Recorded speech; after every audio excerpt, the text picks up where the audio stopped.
Hi everyone, welcome to another monthly economic update brought to you by the Economic Intelligence Unit through our platform Economy.lk for the month of July here in 2025. So to start things off, we'll have a look at the quarter-on-quarter growth, and then we'll go into the soft data in terms of PMI, and then we'll have a quick recap on what has been happening on the fiscal front, on revenue expenditure, and then what has been happening at the external front in terms of our exports and imports, trade, and then we'll have a look at what has been happening at the exchange rate. That's what I want to take you through for this particular month. So here we are recording here. Today is the 22nd of July. In a couple of days, we'll get the June export data as well. So look forward to it through our monthly economic update report that you can find on the Ceylon Chamber website. So on the growth front, on this particular slide, what you see here is Q1, we grew by about 4.8% in 2025. Consistently since Q3 of 2023, Sri Lanka has been growing.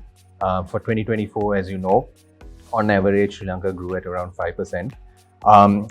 However, that's the hard data. On the soft data, that is PMI index, the Purchasing Managers Index for manufacturing, services and construction. That's what you see here. What do the folks say within these sectors for the upcoming few months? So if the index is between 0 and 50, what they're anticipating is that the sector will contract. If it's between 50 and 100, they anticipate that the sector will grow. So if you look here towards this particular slide, PMI manufacturing for the month of June is at 51.9, PMI services is at 61.9, and PMI construction is at 59.7. All three indices clearly above 50, which means all three sectors, the folks who are working in these sectors are cautiously optimistic that things are getting better, at least for the next foreseeable 1 to 2 to 3 months. Next, what we have is from multilateral agencies, their projections for the growth for Sri Lanka. So what you see here on this particular slide is ADB is forecasting 3.9%, IMF is forecasting 3%, and the World Bank is forecasting 3.5%. Now, there's a small caveat here. The ADB forecast of 3.9% in their model, they had not considered the US tariff impact, whereas the World Bank projection did consider this. However, if you had a look at 2024 projections before the actual came out, all three agencies were more conservative in their growth projections, hovering between 3 and 4%, whereas on average, Sri Lankan economy grew at 5%. So the central bank is a little bit more optimistic in terms of growth projections. I think their projection is more than 4% growth. And of course, the president during his budget speech also mentioned that they're expecting the economy to grow at 5% this year as well. And so next we move to the fiscal front. On the fiscal front, what you see here on this particular slide is January to May 2024 versus 2025. This is the updated figure. So what you see here in terms of revenue has increased by about 20%, tax revenue has increased by close to 21%, and the recurrent expenditure has increased by about 11.8%. So you see that the tax revenue increment rate of increase is much higher than the rate of increase of recurrent expenditure. So this is January to May 2024 versus 2025. And then if you look at the monetary side of things in terms of inflation, so we did have an inflation peak at close to 70% back during the crisis period. Then now it has come down to about negative 0.7%. That's what you see here on this particular slide. And then on the next slide, you see year-on-year inflation comparing April and May. So we will have the June update very soon as well within this week. So May, you see that the negative inflation is slowly reducing. In April, you saw it's a negative 2%. In May, it's at negative 0.7%. And what are the contributing factors to this deflation? How I see it, there are multiple variables. From this particular slide, you will notice that utility, transport contribute to the negative deflation, as well as the base effect, which you see on your right hand side, which says the CCPI index number, the base effect also contributes to the negative inflation. And the central bank is quite optimistic that inflation will turn positive towards the third quarter of this year, and inflation will reach the target of 5% towards the second quarter of next year. And that's through that you see inflation coming down and monetary policy rates coming down, and with that, most importantly, the market rates are also plateauing.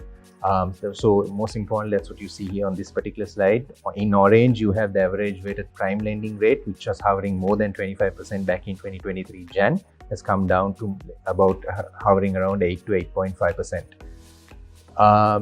On the trade side. So on the trade side, what you see here on this particular slide is you have three different charts, but if you focus on the middle chart, that looks at the imports and export as a percentage of GDP. What's interesting is imports as well as exports have been hovering around the same figure, quite stagnant. And the next slide, we look at the Jan to May figures, again updated, and the Jan to June figures will be released in a couple of days' time after this recording date. What you see here is Jan to May 2023, 2024, and 2025. From 2024, we see a 7.1% increase in terms of our export performance. This includes merchandise and services.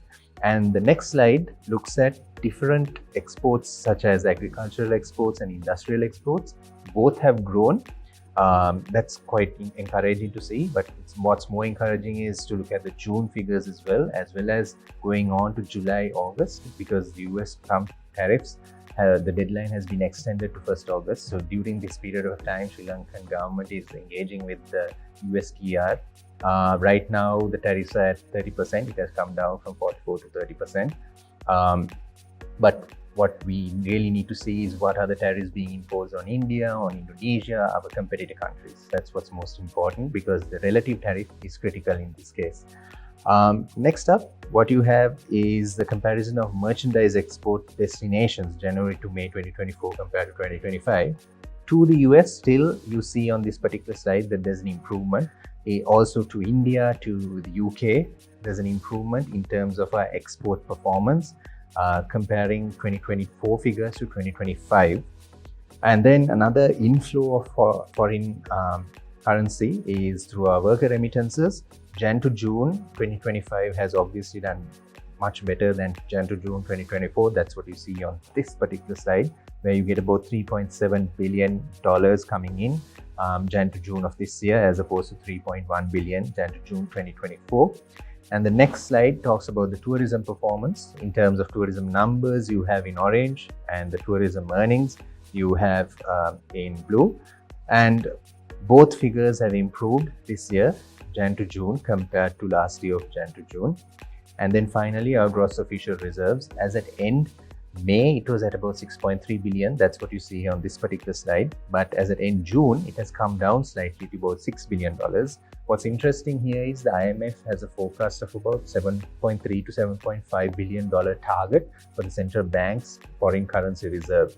So another $1.5 billion need to be increased by the central bank. So you will see foreign currency purchases from the market, and also the IMF EFF program tranche coming in, and other multilateral donor agency tranches coming in through that program as well. We are yet to see whether the 7.3 to 7.5 billion target of foreign currency reserves will be met by the Central Bank of Sri Lanka. And what you see here is the foreign direct investment comparison. Jan to June of 2025 is what you see on the left-hand side. Jan to December 2024 is what you see on the right-hand side, broken down into different industries. That's what you see here on this particular slide. And with all of this, you see the exchange rate slightly depreciating by about 2.5% year to date. What we see with the exchange rate is prior to the crisis, on an annual average basis, Sri Lanka's exchange LKR against the USD would depreciate by about 7 to 8% on average. So thank you very much for tuning in. We hope to see you next month for our next monthly economic update. Thank you.